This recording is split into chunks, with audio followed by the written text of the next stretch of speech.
अस्सलाम वालेकुम लिसनर्स, मैं हूँ आपकी होस्ट नीलम और नीलम आपको अपने चैनल में वेलकम करती है।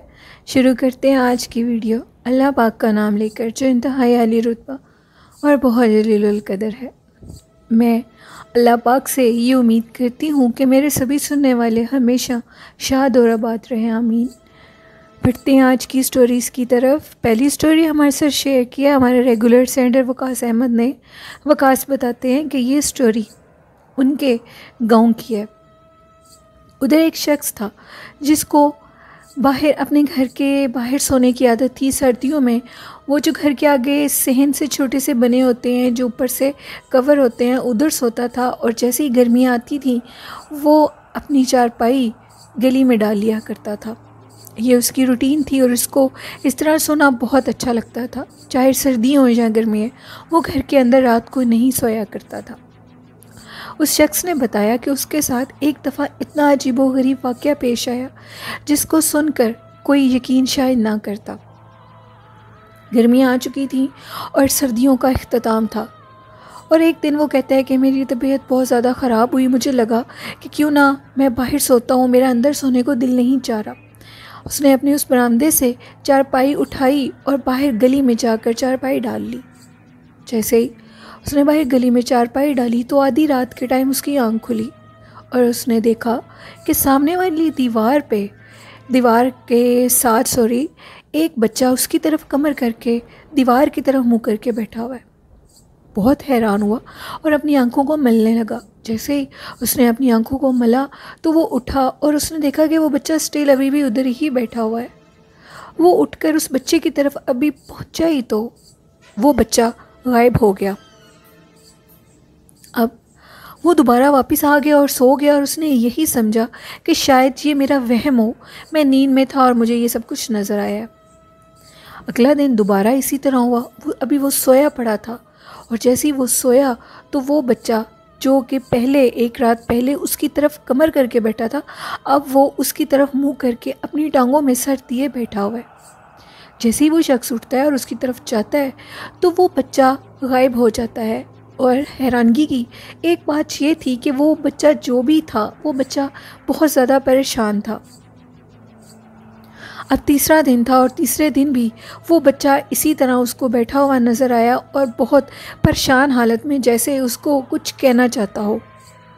3 दिन गुजरने के बाद वो एक अल्लाह वाले के पास गया और उसने ये सारा वाक़या उस अल्लाह वाले को बताया और उसने कहा कि वो जो भी बच्चा है, इतना तो मुझे यकीन है कि वो किसी जिन का बच्चा है और मुझे ये भी लगता है कि जैसे वो बच्चा मुझसे कुछ कहना चाहता हो।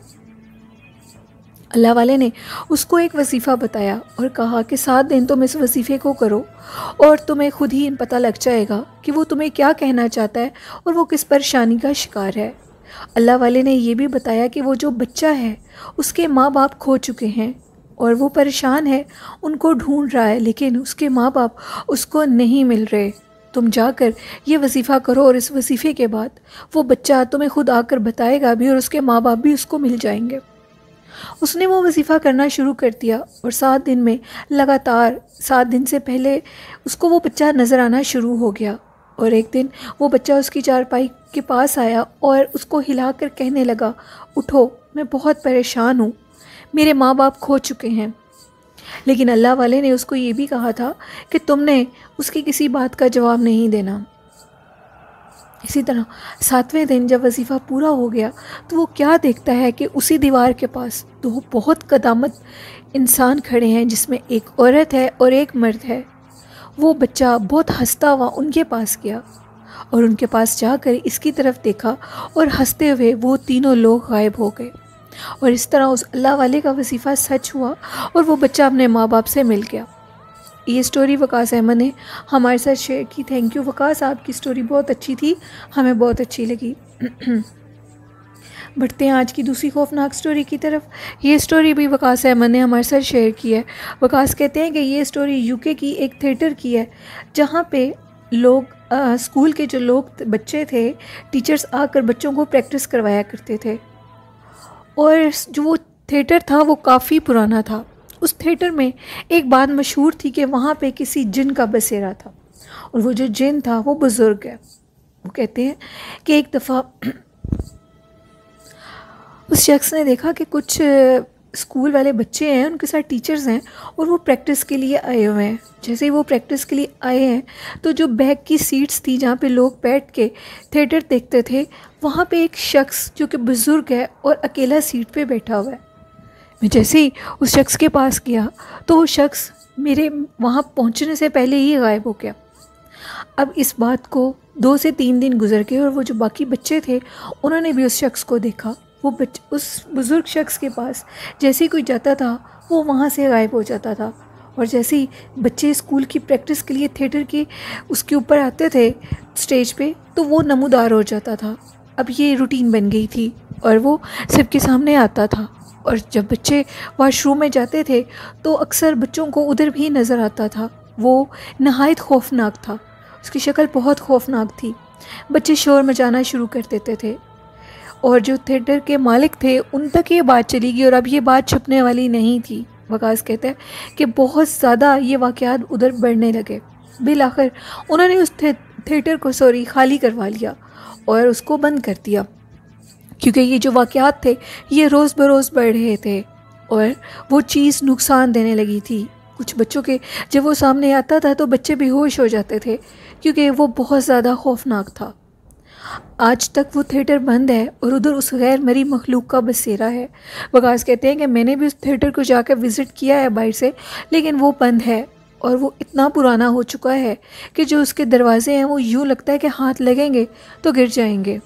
ये स्टोरी वकास अहमद ने हमारे साथ शेयर की थी। थैंक यू वकास, आपकी स्टोरीज़ बहुत अच्छी हैं, आप इसी तरह रेगुलर पार्टिसिपेट किया करें। बढ़ते हैं आज की तीसरी खौफनाक स्टोरी की तरफ।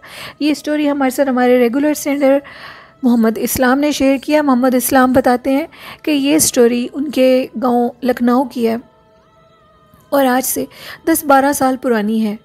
ये स्टोरी वहाँ एक मंकी पुल है, यानी कि मंकी ब्रिज है, जिसकी वो स्टोरी है। और उस स्टोरी को उस ब्रिज को इसलिए मंकी ब्रिज कहा जाता है कि वहाँ पे बहुत ज़्यादा मंकी होते हैं। वो कहते हैं कि एक बुज़ुर्ग जो कि आधी रात को स्टेशन से उतरे और उनके पास कोई सवारी नहीं थी, वो अपनी सवारी के इंतज़ार में बैठ के और अचानक से उनको एक तांगा मिला जिस पे वो बैठ के। अब उनका जो घर था वो उस मंकी पुल के दूसरे पार था और उन्होंने उधर जाना था।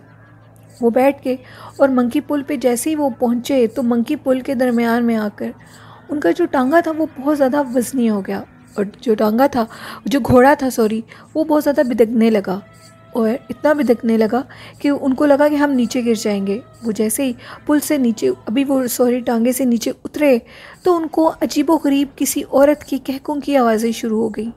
वो दोनों बहुत ज़्यादा डरे, क्योंकि ये जो पुल थी ये बहुत ज़्यादा हॉन्टेड थी और ये मशहूर थी कि इधर बहुत ज़्यादा जन्नात का बसेरा है। उन्होंने पीछे से जाकर देखा टांगे के डरते डरते, तो वहाँ पे एक खौफनाक औरत जिसकी टांगे और हाथ दोनों टेढ़े थे और उसके पाँव भी टेढ़े थे और उसकी आंखें सुर्ख लाल अंगारे की तरह थी। वो इतनी वहशतनाक थी कि उसको देखने के बाद वहाँ रुकने का सवाल ही पैदा नहीं होता था। वो दोनों वहाँ से यूं भागे जैसे गधे के सर से सींग भागते हैं। वो कहते हैं वो इस तरह भागे, भागते भागते उनको कुछ होश नहीं थी। जब उनको होश आई तो वो अपने घरों में थे और अगले दिन जब वो घोड़े का मालिक अपने घोड़े को ले जाने के लिए उस पुल पे गया तो हैरत की कोई इंतहा बाकी नहीं रही थी कि जो उनका घोड़ा था उसके जिस्म के एक एक पीस हुआ पड़ा था और उस पुल के ऊपर बिखरा हुआ था। वो पुल बहुत ज़्यादा हॉन्टेड है, मोहम्मद इस्लाम कहते हैं, और वो जिस नदी के ऊपर है हम उसको बंद नहीं कर सकते क्योंकि वहाँ पे दूसरे गांव के आने जाने का रास्ता है।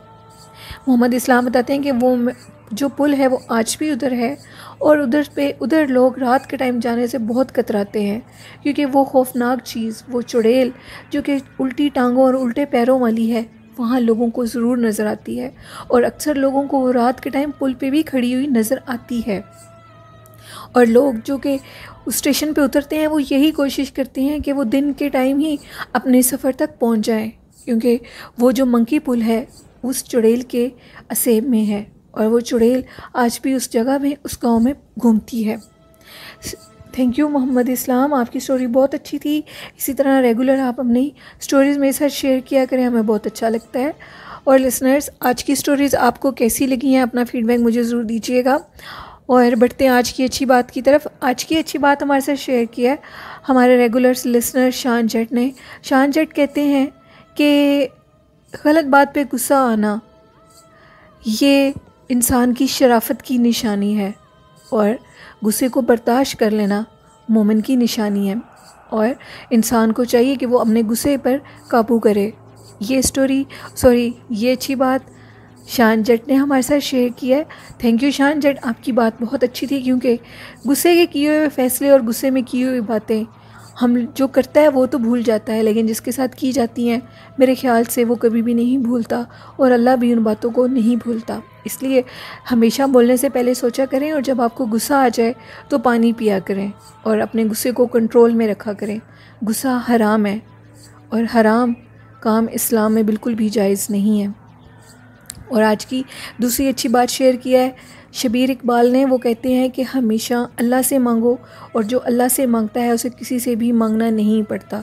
बहुत खूब, आपने बहुत अच्छी बात की है, क्योंकि आप सल्लल्लाहु अलैहि वसल्लम ने भी ये फरमाया है कि जो शख्स सवाल का दरवाज़ा खोल देता है अल्लाह पाक उस पर रिज़्क़ का दरवाज़ा बंद कर देता है।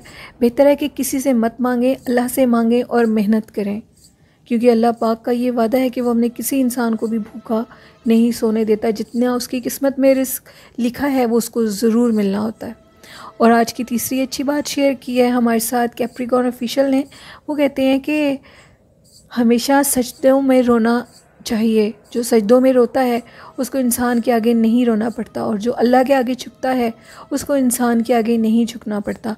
कैप्रिकॉर्न ऑफिशियल, आपने भी बहुत अच्छी बात की है, आपकी बात हमें बहुत पसंद आई और मेरे सभी लिसनर्स की बात उन्होंने जो अच्छी शेयर की है मुझे बहुत पसंद आई है।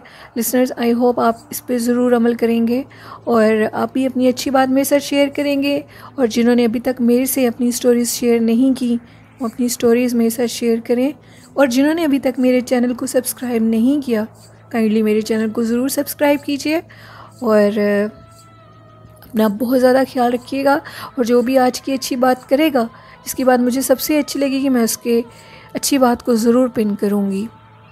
और लिसनर्स, आप भी अपना बहुत ज़्यादा ख्याल रखिएगा, ठीक है। और मैं भी अपना ख्याल रखूँगी और मैं आपको ढेर सारी दुआओं में याद रखूँगी। इसी के साथ अपनी होस्ट नीलम को इजाज़त दीजिए। अल्लाह हाफ़िज़, अल्लाह नेगेबान।